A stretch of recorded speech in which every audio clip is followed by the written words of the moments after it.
নমস্কাৰ বন্ধু বান্ধৱীসকল, আজি পুনৰ আহিছোঁ আপোনালোকৰ মাজলৈ এটা নতুন ভিডিঅ' লৈ। তো আশা কৰোঁ আপোনালোক সকলোৱে ভালে আছে। সকলোকে আগতীয়াকৈ দুৰ্গা পূজাৰ শুভেচ্ছা দিলোঁ মই। ঠিক আছে, ময়ো ভালে আছোঁ। তো এতিয়া চাব যে আজি মই ADAV যি লাষ্ট যিটো পৰীক্ষা হৈ গ'ল, সেই পৰীক্ষাৰ দুটামান প্ৰশ্ন তাৰমানে আপোনালোকৰ মাজলৈ লৈ শ্বেয়াৰ কৰিলোঁ। ঠিক আছে, নিশ্চয় আপোনালোকে গম পাইছে বা প্ৰশ্নবিলাক পাইছে আপোনালোকে। ঠিক আছে, তো এতিয়া চাব যে মই এই প্ৰশ্নটো প্ৰথমতে কিয় লৈছোঁ, চাব যে এই প্ৰশ্নটো মানে দেখাত বহুত টান প্ৰশ্ন যেন লাগে, আপোনালোকে নিশ্চয় গম পাইছে। তো চাব যে এই অংকটো কি হয়, চাব যে ইয়াতে 1+ এইখিনি আছে। ঠিক আছে, 1ৰ লগত এইখিনি প্লাছ হৈ আছে। তো 1ৰ লগত এইখিনি প্লাছ হৈ থকা মানে কি, ইয়াৰ মানটো নিশ্চয় 1তকৈ ডাঙৰেই হ'ব, কাৰণ ইয়াতে আমাৰ বিয়োগ নাই বা বিয়োগ চিন নাই, কিবা নাই। তো 1+ এইখিনি যিহেতু প্লাছ, গতিকে এই মানখিনি, এই গোটেই মানখিনি 1তকৈ ডাঙৰ হ'ব, কাৰণ 1ৰ লগত এইখিনি যোগ হৈ আছে, নিশ্চয় এইখিনি 1তকৈ ডাঙৰ হ'ব। ঠিক আছে, তো আপোনালোকে ইয়াতে অকল চালে হ'ল যে ইয়াতে কোনটো মান 1তকৈ ডাঙৰ। ঠিক আছে, এইটো অংক কৰিব লগা একো নাই। তো এতিয়া চাব যে এই মানটো নহয় কিয়, কাৰণ ইয়াতে 1ৰ তলত কি আছে, 6 আছে। বস্তুটো বাদ দিয়কচোন, 6 আছে, 6 যদি 1ক হৰণ কৰিলে এনে 1তকৈ সৰু ওলায়। ঠিক আছে, তো ইয়াতে তলত 2 আছে, ইয়াতে 1 আছে, 2টো 1তকৈ মানে ডাঙৰ, গতিকে 2 দিয়ে হৰণ কৰিলে 1তকৈ কমে ওলাব। ঠিক আছে, এইটোত চাব যে এইটো তলত 2 আছে আৰু ৰুটৰ 3 মান এনেও আমাৰ 2তকৈ সৰু হয়। ঠিক আছে, 3 বৰ্গমূল মানে 2তকৈ সৰুৱে হয়, তাৰমানে ইয়াতে মানে 2টো ডাঙৰ, এইটো সৰু, তো ইয়াৰ মানটো 1তকৈ কি হ'ব, সৰু ওলাব। ঠিক আছে, গতিকে এটা অপশ্যন আছে 2/3।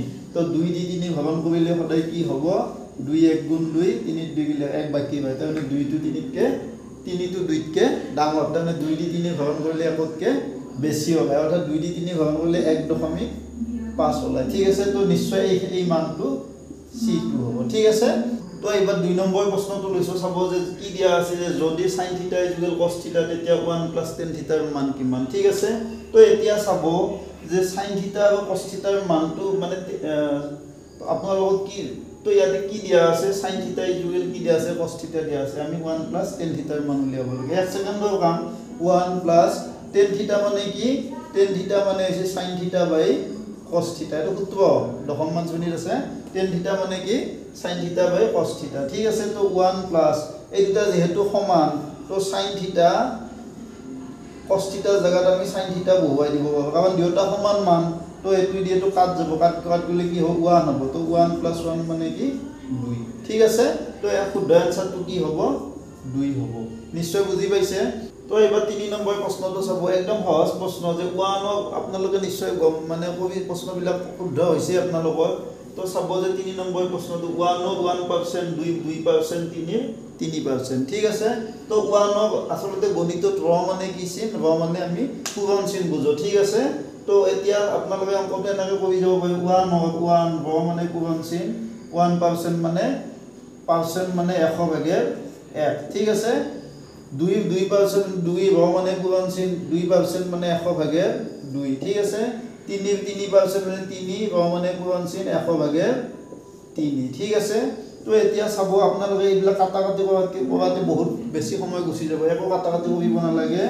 100 1 1 গুণ 1, 100 2 2 গুণ কিমান, 4, 100 3 3 গুণ 9। ঠিক আছে, এই তিনিওটা সদৃশ ভগ্নাংশ, কাৰণ তলত তিনিওটাৰে হৰটো কি আছে, 100 আছে। তো সদৃশ ভগ্নাংশবিলাকৰ যোগ একদম সহজ, তলত যি আছে সেয়ে বহুৱাব লাগে আৰু ওপৰত যি আছে সেইকেইটা যোগ কৰিব লাগে। ঠিক আছে, যোগ চিন থাকিলে যোগ, বিয়োগ চিন থাকিলে বিয়োগ। তো আমি যোগ কৰি দিম, 4 1 5, 5 9 14। ঠিক আছে, তো এতিয়া চাব যে এতিয়া আমি এইটো 100 দি 14 হৰণ কৰিব লাগে নিয়মমতে, কিন্তু আমি 1ৰ লগত যদি শূন্য থাকে, 100 1000 10 এইবিলাক থাকিলে আমি ওপৰত মানে হৰটোৱে আমি লবটোৱে লিখিব লাগে। ঠিক আছে, লবটো কি আছে, 14 আছে। ঠিক আছে, এতিয়া আমি 1ৰ পিঠিত শূন্য কেইটা আছে চাই লওঁ। 1ৰ পিঠিত শূন্য কেইটা আছে, 2টা আছে।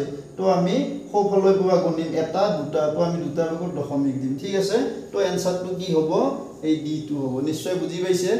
তো এবাৰ 4 নম্বৰ প্ৰশ্নটো চাব, কি দিয়া আছে, যে এটা টেংকি 6ডাল পাইপৰ সহায়েৰে 80 মিনিটত পূৰ্ণ কৰিব পাৰি। ঠিক আছে, তো টেংকিটো 8ডাল পাইপৰ সহায়েৰে পূৰ্ণ কৰিবলৈ কিমান সময়ৰ প্ৰয়োজন। ঠিক আছে, 45 মিনিট, 60 মিনিট, 48 মিনিট, 70 মিনিট। ঠিক আছে, তো এইটো দিয়া আছে আমাক।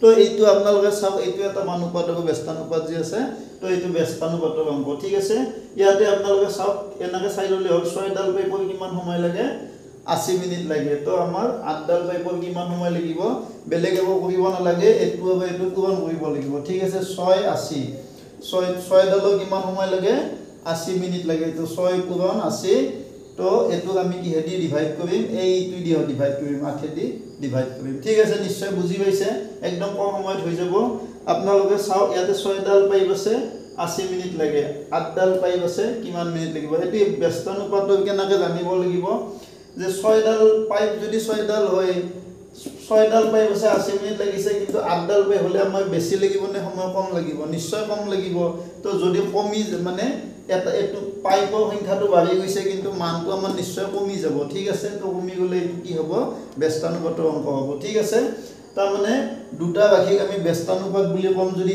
a2 বাঢ়লি b2 কমি যায় ঠিক আছে a2 বাঢ়লি b2 কমি যায় তাৰ মানে পাইপৰ সংখ্যা বাঢ়লি নিশ্চয় সময়টো কমি যাব ঠিক আছে তো এনেকুৱা অংকবিলাকত আমি কি কৰিম এই 6ডালৰ সময় লাগে 80 মিনিট 6 পূৰণ 80 তাক আমি 8 দি এইটো দি ডিভাইড কৰি দিম ঠিক আছে 8 দি ডিভাইড কৰিলে 8 10 গুণ 80 তো আমাৰ সময় লাগিব 60 মিনিট তো এনসারটো কি হ'ব 60 মিনিট হ'ব নিশ্চয় বুজি পাইছে তো এবাৰ 5 নম্বৰ প্ৰশ্নটো চাব 5 নম্বৰটো কি দিয়া আছে যে 2 ৰে হৰণ কৰিলে 1 ভাগে পাব পৰা 3 ৰে হৰণ কৰিলে ভাগে 2 পাব পৰা আৰু 4 ৰে হৰণ কৰিলে ভাগে 3 পাব পৰা সংখ্যাবোৰৰ ন্যূনতম স্বাভাৱিক সংখ্যাটো হৈছে এইটো প্ৰশ্ন মই বহুতটা পৰীক্ষাত পাইছো তো এতিয়া চাব যে অপচন কেটা কি দিয়া আছে 11 21 17 23 দিয়া আছে ঠিক আছে তো এইটো অংক আমি কেনেকৈ কৰিব পাৰো চাব যে এতিয়া চাব এই গোটেই কেইটা কি সংখ্যা অযুগ্ম সংখ্যা আপোনালোকে চাই লওক 23 টো অযুগ্ম 17 টো অযুগ্ম 21 টো অযুগ্ম 11 টো অযুগ্ম গতিকে গোটেই কেটাকে আমি 2 দি যদি হৰণ কৰো ভাগে চবৰে কি ওলাব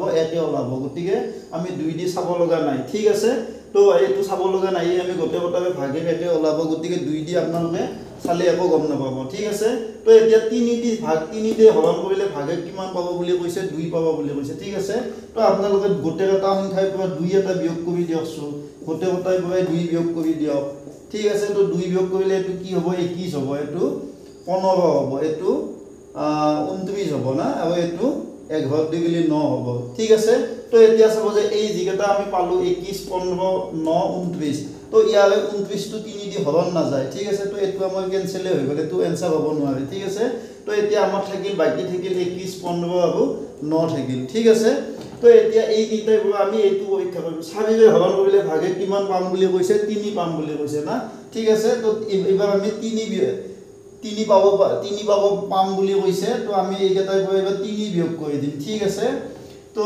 আমাৰ এইটো ক্যান্সেল তো আপোনালোকে মানে থৈ দিয়ক এটো ক্যান্সেল হৈ গৈছে 3 টো বিয়োগ কৰি দিয়ক 3 বিয়োগ কৰিলে এটো 20 হ'ব এটো কি হ'ব 3 বিয়োগ কৰিলে 17 পৰা 3 গলি 14 আৰু 11 পৰা 3 গলি 8 ঠিক আছে তো এটো আমাৰ এই তিনটা পালো ঠিক আছে তো এতিয়া চাব যে এই আমাক যেহেতু এতিয়া আমাৰ 14 টো ক্যান্সেল হৈ গল কাৰণ 14 টো 4 দি হৰণ না যায় ঠিক আছে তো এতিয়া আমাৰ মানে অপচন আমি দুটা পালো 20 আৰু কি মানে 23 আৰু কি পালো 8 11 পালো ঠিক আছে তো এতিয়া আমাক যেহেতু ন্যূনতম উলিয়াব দিছে ন্যূনতম মানে আটাতকৈ সৰু সংখ্যাটো উলিয়াব দিছে গতিকে 23 আৰু 11 মানে সৰু গুণটো 23 আৰু 11 সৰু গুণটো d টো গতিকে মানে 11 টো গতিকে শুদ্ধ উত্তৰ কি হ'ব আমাৰ 11 টো হ'ব ঠিক আছে নিশ্চয় বুজি পাইছে তো আজি ভিডিওটো ইয়াতে সামৰিছো আশা কৰিছো আপোনালোক সকলে ভাল পাইছে তো যদি এনেকুৱা ভিডিও পাই থাকাটো বিচাৰে মোৰ চেনেলটো সাবস্ক্ৰাইব কৰিব লাইক কৰিব আৰু শেয়াৰ কৰিব ঠিক আছে ধন্যবাদ